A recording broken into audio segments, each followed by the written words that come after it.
Today's adventure brings us to Orris Falls Conservation Area here in South Berwick, Maine.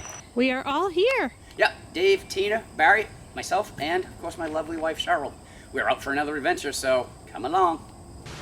These are just some of the places we're hoping to take you to today, because we're also hoping to find a couple of cemeteries. Oh my God, yeah, you don't have to jump on me now. Brandy found the mud already. Yep, she has on her mud knee highs. The first stop on our adventure today brings us to this cemetery, which has members from the Joy family, the Jellison family, and the Moulton family.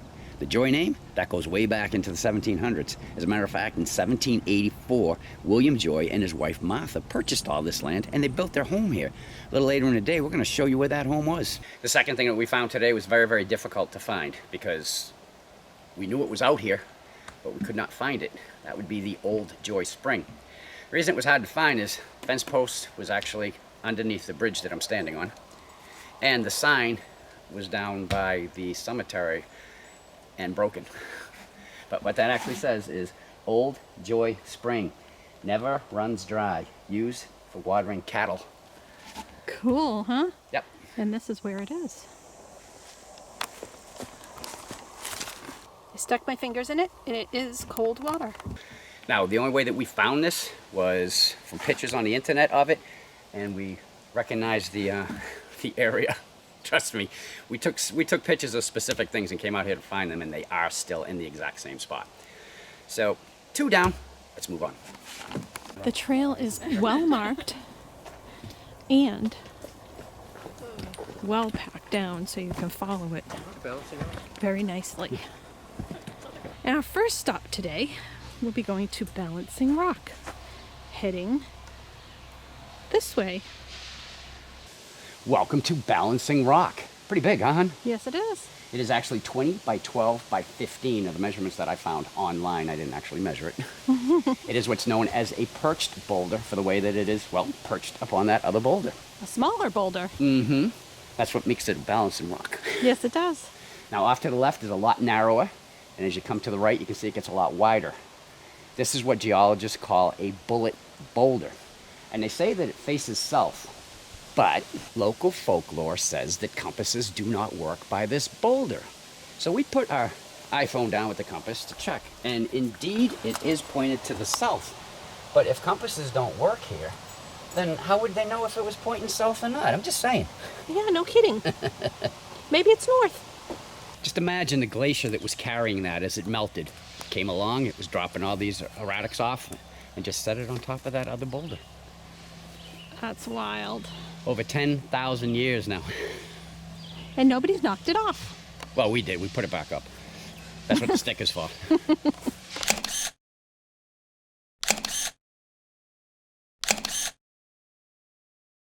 What you doing, babe? Finding geocaches out here. This is Balancing Rock. So, hint, it's near Balancing Rock. We're going to do what we do. Get back to the video. We are roughly 6/10 of a mile into our hike, and we've arrived at the Tatnic Ledges. Now, depending on what time of the year you come out here, will depend how much you see. And as you can see, we can't see much, but supposedly the big A's out there, right, hon? Mount Agamanicus. We've come across this big beaver pond. If you want to follow the same trail we did, from the first entrance down to Balancing Rock, just continue straight on the trail and take your first right. It will bring you down to here. The beavers have been very busy because as we're walking along, we're seeing a lot of swampy areas that have been caused by their dams. But because the water is so low, they're drying up. Getting a little bit nervous about going to the falls, seeing if there's any water here. No kidding. Because where we're standing, we should basically be standing in the pond, usually. And look at that beaver den over there. Super cool. We should go see if they're serving lunch. I'm hungry too. We came across this boulder. You know, things you find in the woods. And check this out. Hey, that's my wife in there. Honey, it looks like you're in bedrock and you're building an addition to your house. I am. Wait a minute, it could be Maggie and what's that, a slide out from the boulder? Yeah, there you go. All right, we are being warned by the frogs that we should not be here. But remember the pond we showed you with all the beaver activity? That was on the other side of that dam over there. It used to feed into here. This pond right here is what feeds Orris Falls. And as I'm looking, it's pretty low, so we're really not expecting any activity at the falls. But as we continue to go along, You guys want to give us a break? We come across to this wall. That is not a boundary wall. That was actually built to fortify the foundation on the other side against flooding if this pond ever got too much water in it. You know, wanted to protect the house. Remember the first stop of our day at the Joy Family Cemetery? Well, this is the homestead that they built in 1784 that I told you about. And looking in that cellar, hon, it looks like there's also a root cellar. You can tell because the tree's on the top. That means the roots will grow into the cellar. I don't think so, hun. Actually, what a root cellar is for is it was where they kept vegetables, fruits, nuts. Kept them cooler so they would last longer. Anyway, back to the story, hon. In 1843, Daniel Littlefield purchased 78 acres, all of this land, plus this homestead in the barn, for $850. Wow. I wish that $850 would buy you that kind of real estate today, huh? Mm-hmm. But Daniel ended up marrying his wife 6 years later. Her name was Mercy. They had 5 children together. And they actually made their living here working their farm.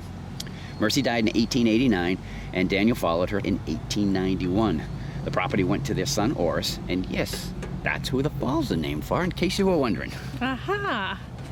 Now, believe it or not, this whole area was going to be a housing development. That was until the Great Works Regional Land Trust acquired the area and the homestead in 1999. Then in 2003, there was a dedication to thank all the people who made this area possible. That's where the pond is. You can see the rock wall to prevent any flooding that may have happened, coming around to the foundation. But if you notice at the bottom of the screen, the pipe. Heck, I thought it was a drilled well. Still not sure what it is. Not sure it had anything to do with the house, because not far from it is this cement foundation. It does not look like it's 1800s. And as I get closer to it, check out that wire in there. I'm not a historian, but I'm gonna venture that that is not from the 1800s. Now jump down. The boys are playing. Way to do it, huh? You can climb up the rocks. Okay. Oh well. This was the well, Very deep well. and it's held up really well. So we've come to the sign for Big Bump. And we're gonna head up this way to find out what Big Bump is. Come along with us and find out.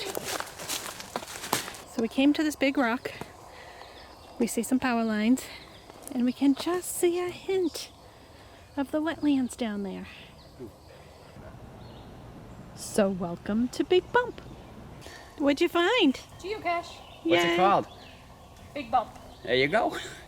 So are we going to do what we do and then get back to the video? We are. We are here at LeChance Point. And I'll tell you, hiking this in the fall and winter would probably be a little bit better because you can see better views than we're seeing. But hey, I can see the big A out there. Mount Agamanicus. Yep, coming in at a whopping 692 feet.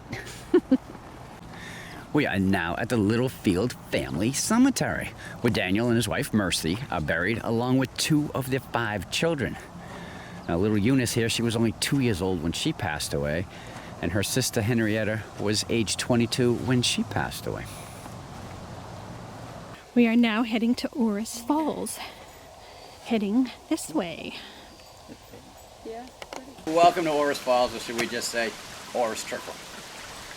It is what it is. There's no water, it's dry, it's just trickling. But, you know us, we always come prepared. Let's see what it should look like, huh?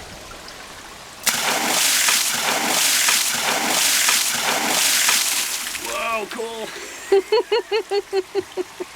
Should call it Chuck Falls. I'm gonna guesstimate that the falls are about, I don't know, on what, 15, 20 feet down? Maybe.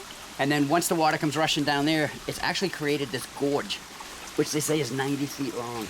I mean, it's gotta be impressive when the water's flowing through it. But this is all that we can show you today. It's still kind of a cool find. It is neat. Instant replay. Chuck and Dave, what are you doing out there? Looking for mud.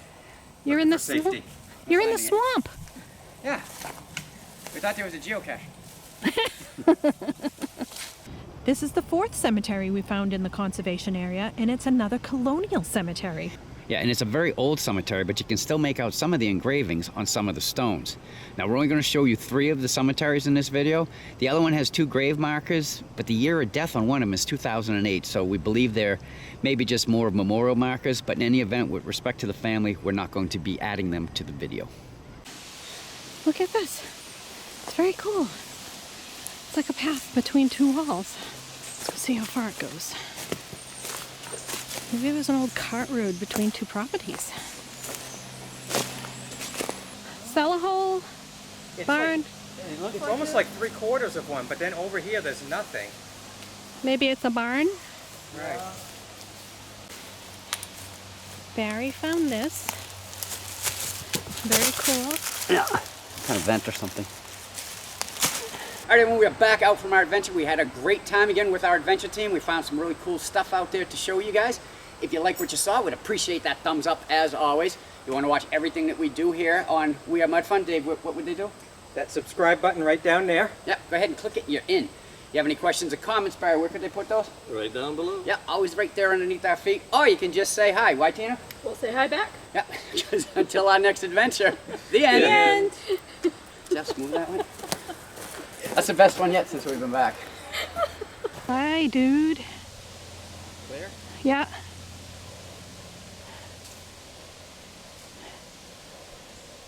This is for you, Dave.